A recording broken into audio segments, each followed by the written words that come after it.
कानपुर में train derail करने की साजिश को लेकर एजेंसियों के हाथ एक अहम किरदार लगा है।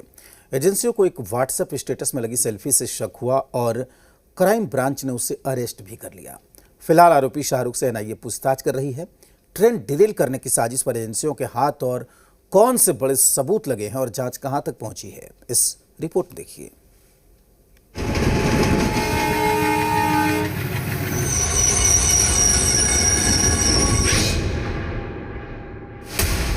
गिरफ्त में ट्रेन जिहाद का खलीफा। साजिश से पहले सेल्फी, बड़ी पहेली। कालिंदी एक्सप्रेस को डिरेल करने की साजिश में पुलिस को बड़ी कामयाबी हाथ लगी है। पुलिस ने इस मामले में हिस्ट्री शीटर शाहरुख को अरेस्ट कर लिया है। शाहरुख घटना वाले दिन मौके से कुछ दूरी पर मौजूद था, जिसके कुछ देर बाद ही ट्रेन डिरेल की साजिश का खुलासा हुआ। शाहरुख एजेंसियों के रडार पर क्यों था और क्यों वो इस साजिश में सबसे अहम किरदार है, ये समझाने के लिए जी न्यूज की टीम उस जगह पहुंची जहां से शाहरुख ने सेल्फी ली। सामने ऊपर की तरफ का जो आप जो पिलर देख सकते हैं, वहाँ से बाकायदा सेल्फी ली और सेल्फी लेने के बाद उसने अपने व्हाट्सएप पर इसको अपलोड भी किया था। अब उसने ये फ़ोटो जो है कहाँ अपलोड की थी, किसको किसको ये फ़ोटो भेजी, इसका उद्देश्य क्या था, और इसी वजह से जांच एजेंसियां अब इस पूरे मामले को लेकर तमाम जो जानकारियां हैं वो इकट्ठा कर रही हैं। शाहरुख को गिरफ्तार करने के बाद एजेंसियां पता लगा रही हैं कि उसका कनेक्शन किसी आतंकी संगठन से तो नहीं था, क्योंकि आरोपी हादसे से कुछ देर पहले घटनास्थल के पास मौजूद था। शाहरुख ने वहीं से सेल्फी ली और उसे व्हाट्सएप स्टेटस पर लगाया।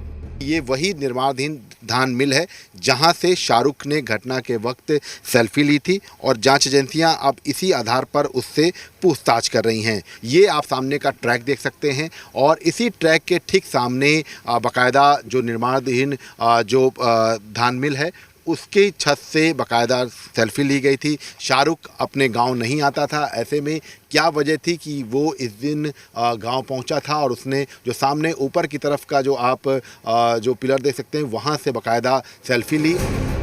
ऐसे में एजेंसीज के सामने पूरी साजिश के खुलासे के लिए शाहरुख एक अहम किरदार है। हादसे से कुछ देर पहले घटनास्थल से कुछ दूरी पर उसकी मौजूदगी कई सवाल खड़े करती है। आरोपी शाहरुख 22 साल का है, पढ़ा लिखा भी नहीं है, भागकर शादी की थी। घर वालों ने बताया कि हादसे वाले दिन वो गांव में मौजूद था। 1 साल हुई गए ना ही आई हन सेरे, हमें भैया क्या कौनो मतलब ना है कि 1 साल हुई गए। 1 साल सेरे मतलब आए ना आई है। अब लड़ाई दंगा करके वही केस में चले गए रहे, तब से वे आए ना ये, फिर अपन आई देखो अपन के बीबी बोलू आई, अब चले गए तो तब से कोई मतलब नहीं। शाहरुख से पहले एजेंसीज ने 6 संदिग्धों को हिरासत में लिया था। हालांकि पूछताछ के बाद उनको छोड़ दिया गया है। इसके साथ ही एजेंसीज की नजर आसपास के जिलों के भी कुछ संदिग्धों पर बनी हुई है। घटनास्थल से 200 मीटर की दूरी पर मौजूद टोल प्लाजा पर 2 संदिग्ध सीसीटीवी फुटेज में दिखाई पड़े हैं। जांच एजेंसियों ने जब इस टोल प्लाजा के फुटेज को खंगाला तब 2 बाइक सवार उनको दिखाई पड़े। उसके आधार पर अब जांच एजेंसियां इन दोनों को ढूंढने में जुट गई हैं और ऐसे में एक बड़ा टिप ऑफ जो है वो इस पूरे मामले में जांच एजेंसियों के हाथ लगा है। फिलहाल पुलिस लगातार संदिग्धों की तलाश कर रही है। साथ ही 30 से ज्यादा संदिग्धों को हिरासत में ले चुकी है, लेकिन सबसे बड़ी सफलता शाहरुख को गिरफ्तार करके मिली है। हादसे से कुछ देर पहले शाहरुख की घटनास्थल पर मौजूदगी बड़े खुलासे कर सकती है।